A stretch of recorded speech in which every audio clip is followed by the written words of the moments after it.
तो welcome back guys my YouTube channel made UPSC easy. तो कल हमने एक जनरल इंट्रोडक्शन फंडामेंटल राइट्स को लेकर देख लिया था। तो गवर्नमेंट की पावर्स फंडामेंटल राइट्स के रिगार्डिंग हमने चेक की थी कि क्या गवर्नमेंट एलिजिबल है हमारे फंडामेंटल राइट्स को अमेंड करने के लिए। तो आज से हम प्रॉपर फंडामेंटल राइट्स शुरू करने जा रहे हैं। जो हमारे फंडामेंटल राइट्स हैं, आर्टिकल 12 से लेके आर्टिकल 35 तक हमारे फंडामेंटल राइट्स कवर होते हैं, जिसमें जो स्टार्टिंग के 2 आर्टिकल्स हैं वो हमें बताते हैं कि जो फंडामेंटल राइट्स हैं वो हम कहाँ पे अप्लाई करते हैं और कैसे अप्लाई कर सकते हैं, और किस पे ये अप्लाई होंगे और किस पे ये नहीं होंगे। तो सबसे पहले हम आर्टिकल 12 की बात करें तो आर्टिकल 12 है वो स्टेट डिफाइन करते हैं। क्योंकि कल हमने जैसे बात की थी कि भी जो फंडामेंटल राइट्स है वो मेजरली हम स्टेट के अगेंस्ट क्लेम करते हैं। आपने जितने भी पिछली क्लासेस में केस पढ़े वो मोस्टली क्या है, अगेंस्ट यूनियन ऑफ इंडिया।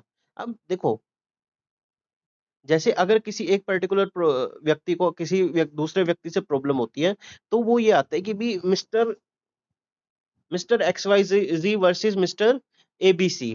लेकिन जो इसमें फंडामेंटल राइट्स के केस होते हैं, कॉन्स्टिट्यूशनल इंटरप्रिटेशन के केसेस होते हैं, वो ज्यादातर अगेंस्ट द स्टेट होते हैं। तो जिसमें जो डिफेंडेंट पार्टी रहती है, जो सेकंड पार्टी रहती है, वो हमेशा स्टेट ही रहेगी, यानी यूनियन ऑफ इंडिया ही रहती है।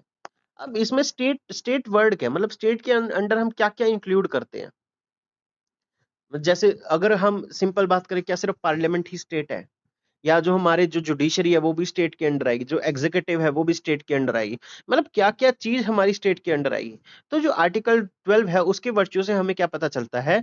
जो सबसे पहला पॉइंट आता है, government of India, government and the parliament of India. यानी सबसे पहली चीज हमें यही बताती, जो गवर्नमेंट है और पार्लियामेंट है वो स्टेट की एम्बिट में आएंगी। This includes the executive government and the legislature parliament of the central government. यानी जो एग्जीक्यूटिव है, जो गवर्नमेंट है हमारी, जैसे जो काउंसिल ऑफ मिनिस्टर है और जो ऊपर कैबिनेट मिनिस्ट्री है, वो सब गवर्नमेंट के स्टेट के एम्बिट में आएंगी। और जो लेजिस्लेचर है, यानी जो हमारी प्रॉपर पार्लियामेंट है, वो स्टेट के एम्बिट में आएंगी। दूसरा, government and the legislature of each state.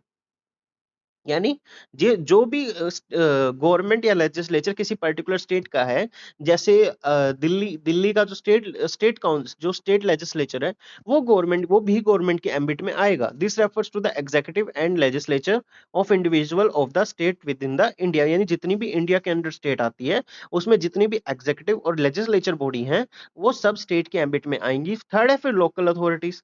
Local authorities क्या है? जैसे म्युनिसिपैलिटीज होगी, पंचायत होगी, लोकल बॉडीज होगी, वो सब, और लोकल सेल्फ गवर्नेंस हो गया, वो सब स्टेट के एम्बिट में आएंगी। मतलब कोई भी हमारा आर्टिकल अगर इन्फ्रिंज हुआ है, तो हम अगर इन सब के अगेंस्ट हम क्लेम कर सकते हैं। और जैसे अदर अथॉरिटीज, तो this broad category has been interpreted by the court to include various entities like statutory corporations, government companies and other bodies exercising the governmental or quasi governmental function.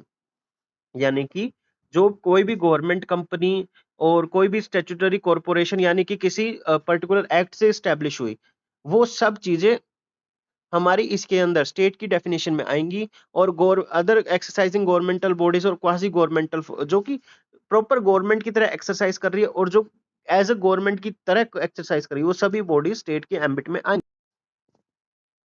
अब next हम क्या देखते हैं? Next देखते हैं article 13।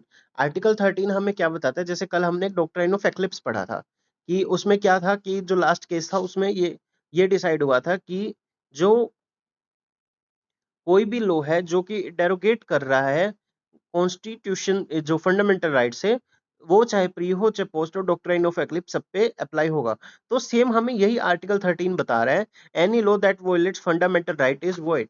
यानी देखो, पहली बात तो आर्टिकल 13 ने ये चीज क्लियर कर दी है हमारी, कि जो कोई भी आर्टिकल है, कोई भी लॉ है जो फंडामेंटल राइट्स को वोलेट कर रहा है, वो हम वॉइड होगा। वॉइड मतलब वो लागू ही नहीं होगा।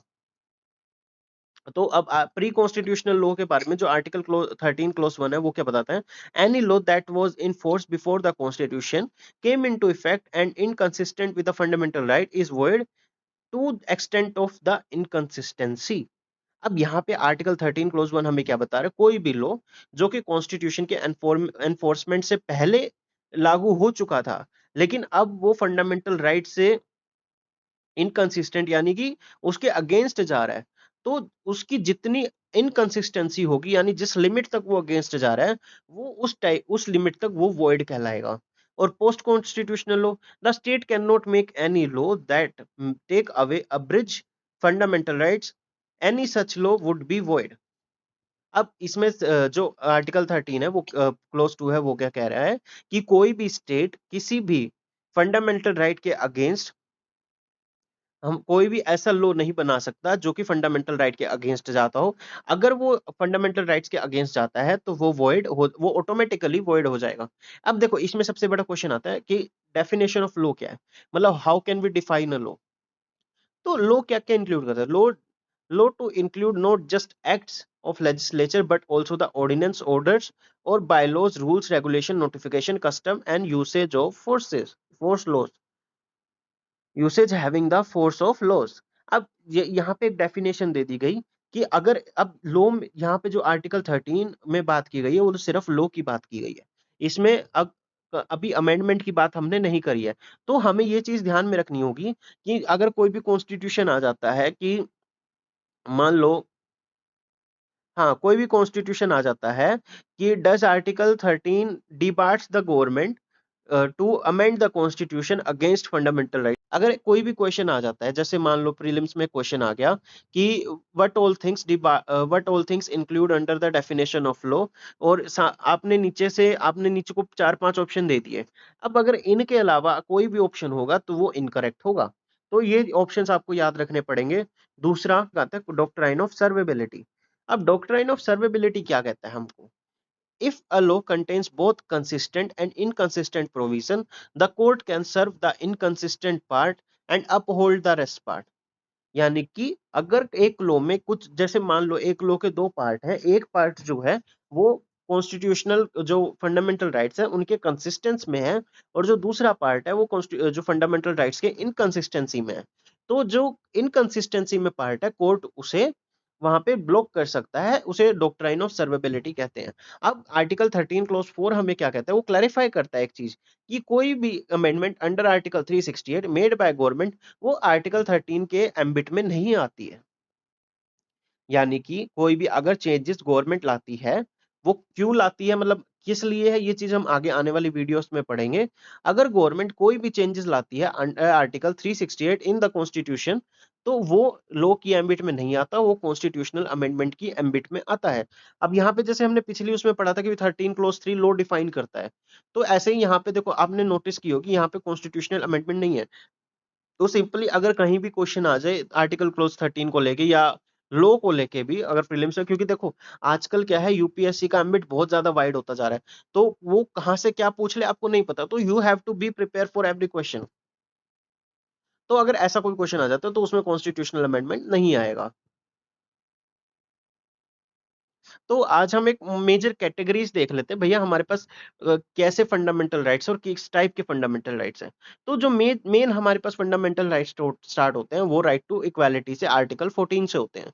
तो जो हमारा फर्स्ट हेड है वो आर्टिकल 14 है, राइट टू इक्वालिटी, जो कि आर्टिकल 14 से 18 के बीच में आते हैं, वो सब हमारे राइट टू इक्वालिटी होते हैं। फंडामेंटल राइट फिर फ्रीडम के रिगार्डिंग जो है वो 19 to 22, fundamental right for against exploitation article 23 से 24, फिर फंडामेंटल राइट रिलीजन है वो 25 से 28, फिर fundamental rights for agricultural and educational rights है वो 29 से 30, एंड जो fundamental rights for constitutional remedies है वो article 32। So thank you so much guys for watching. So आज का वीडियो थोड़ा शॉर्ट में था बिकॉज मुझे दो ही आर्टिकल इसमें एक्सप्लेन करने थे। तो नेक्स्ट वीडियो से हम स्टार्ट करेंगे एक एक आर्टिकल, एक एक फंडामेंटल राइट्स हम अच्छे से उसको स्टडी करने की कोशिश करेंगे। So thank you so much guys for watching. Stay tuned for next video. Please do like, share and subscribe.